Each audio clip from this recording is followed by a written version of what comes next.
السلام علیکم ورحمۃ اللہ وبرکاتہ۔ بسم اللہ الرحمن الرحیم۔ پیارے بہن بھائیوں، حضرت محمد مصطفیٰ صلی اللہ علیہ وسلم ہمارے امام حسن و حسین سے بے تحاشا محبت کرتے ہیں، یہاں تک کہ نبی کریم صلی اللہ علیہ وسلم امام حسن و حسین کو دیکھ کے فرماتے تھے کہ یہ دونوں جنت کے پھول ہیں اور جنت کے سردار ہیں۔ جو ان دونوں سے محبت کرے گا اس نے مجھ سے محبت کی، اور جو ان دونوں سے نفرت کرے گا اس نے مجھ سے نفرت کی۔ حضرت حسن اپنے چھوٹے بھائی حضرت حسین سے 1 سال بڑے تھے۔ جب حضرت حسن کی پیدائش ہوئی تو ہمارے نبی کریم صلی اللہ علیہ وسلم بہت خوش ہوئے اور جلدی سے حضرت فاطمہ الزہرا کے گھر پہنچے۔ جب حضرت حسن کو گود میں لیا اور پوچھنے لگے، اے علی، تم نے اس بچے کا نام کیا رکھا ہے؟ حضرت علی رضی اللہ تعالی عنہ فرمانے لگے کہ میں نے اس بچے کا نام حرب رکھا ہے۔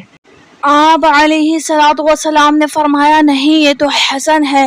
اسی طرح جب امام حسین رضی اللہ تعالی عنہ کی پیدائش ہوئی اور آپ تشریف لائے، پوچھنے لگے، اے علی، اس کا نام کیا رکھا ہے؟ انہوں نے کہا، حرب۔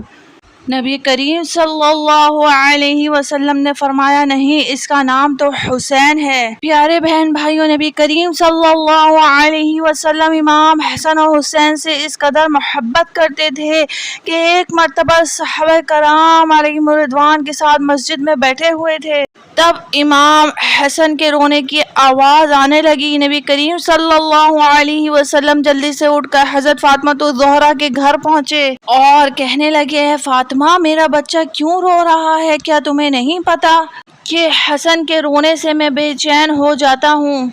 ایک رات نبی پاک علیہ الصلوۃ والسلام حضرت فاطمہ الزہرا کے گھر تشریف لائے۔ حضرت فاطمہ اور حضرت علی سو چکے تھے دونوں۔ جب حضرت حسن بھوک کی وجہ سے رو رہے تھے، حضرت فاطمہ آواز سن کر اٹھنے لگی۔ نبی پاک علیہ الصلوۃ والسلام نے کہا، فاطمہ، تم لیٹی رہو، اور پھر آنگن میں کھڑی ایک بکری کا دودھ نکال کر حضرت حسن علیہ السلام کو اپنے ہاتھوں سے دودھ پلایا۔ حضرت حسن نے پیٹ بھر کر دودھ پیا اور پھر سو گئے۔ ایک مرتبہ نبی پاک علیہ الصلوۃ والسلام صحابہ کرام کو نماز پڑھا رہے تھے کہ امام حسن اور حسین مسجد میں آ گئے۔ کھیلتے کھیلتے نبی پاک علیہ الصلوۃ والسلام کے مصلی تک پہنچ گئے اور نبی پاک علیہ الصلوۃ والسلام کی پیٹھ پر سوار ہو گئے۔ نبی پاک علیہ الصلوۃ والسلام نے اپنا سجدہ طویل کر دیا کہ کہیں سجدے میں سے اٹھنے کی وجہ سے بچوں کو کہیں کوئی چوٹ نہ لگ جائے۔ ہمارے بہن بھائیوں، اس دن نبی پاک علیہ الصلوۃ والسلام نے سجدہ اتنا طویل فرمایا کہ صحابہ کرام کو شک ہونے لگا کہیں آپ کی روح تو پرواز نہیں کر گئی۔ حضرت سلمان فارسی فرماتے ہیں کہ ایک بار ہم نبی کریم صلی اللہ علیہ وسلم کے پاس بیٹھے ہوئے تھے کہ اتنے میں ایک عورت دوڑتی ہوئی آئی۔ حسن و حسین کہیں کھو گئے ہیں، نظر نہیں آ رہے، فاطمہ بہت پریشان ہے۔ پاک علیہ الصلوۃ والسلام نے تمام صحابہ کرام سے کہا، جلدی اٹھو، میرے بچوں کو ڈھونڈو۔ اس پر پورے مدینے میں صحابہ کرام پھیل گئے اور امام حسن حسین کو ڈھونڈنے لگے۔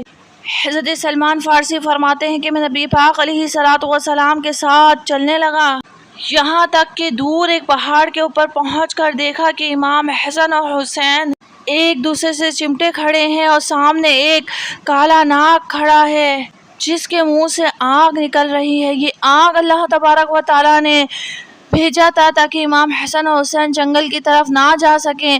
جب اس ناگ نے نبی پاک علیہ الصلوۃ والسلام کو دیکھا تو واپس چلا گیا اور ایک بل میں داخل ہو گیا۔ نبی پاک علیہ الصلوۃ والسلام نے امام حسن حسین کو سینے سے لگایا اور ان کے چہرے پر ہاتھ پھیرتے ہوئے فرمایا، اے میرے بچوں، تم پر میرے ماں باپ قربان ہوں۔ پھر نبی کریم صلی اللہ علیہ وسلم نے امام حسن کو دائیں کندھے پر، امام حسین کو بائیں کندھے پر سوار کر کے آگے چل دیے۔ اس پر حضرت سلمان فارسی نے کہا، اے بچوں، آج تو تمہاری سواری بہت ہی عمدہ ہے، اس پر نبی کریم صلی اللہ علیہ وسلم پھر مدینے کی طرف چل دیے۔ نبی کریم صلی اللہ علیہ وسلم نے فرمایا سواری کے ساتھ ساتھ سوار بھی تو بہت اچھے ہیں۔ یہ تھی محبت نبی کریم صلی اللہ علیہ وسلم کی امام حسن اور حسین کو لے کر۔ پیارے بہن بھائیوں، امید ہے آپ کو یہ ویڈیو بہت پسند آئی ہوگی۔ اللہ تبارک و تعالی امام حسن حسین کے صدقے ہم سب کی پریشانیاں دور فرمائے اور جلد از جلد ہمیں مکہ مدینہ کی حاضری نصیب فرمائے۔ پیارے بہن بھائیوں، یہ بہن بڑی شوق و محبت سے آپ کے لیے ویڈیوز بناتی ہے۔ چینل پہ اور بھی بہت اچھے واقعات موجود ہیں، ان کو ضرور جا کے سنیے گا، چینل وزٹ کیجیے۔ اگر چینل کو سبسکرائب نہیں کیا سبسکرائب کر دیں، ساتھ ہی بیل آئیکن اسے بھی دبا دیں تاکہ آنے والی نئی نوٹیفیکیشن واقعہ آپ تک پہنچ سکے۔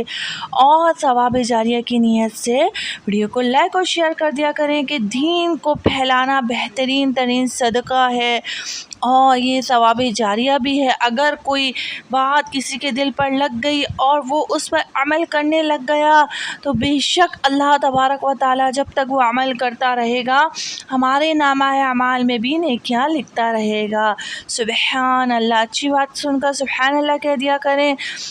السلام علیکم ورحمۃ اللہ وبرکاتہ۔ اللہ حافظ، اللہ نگہبان۔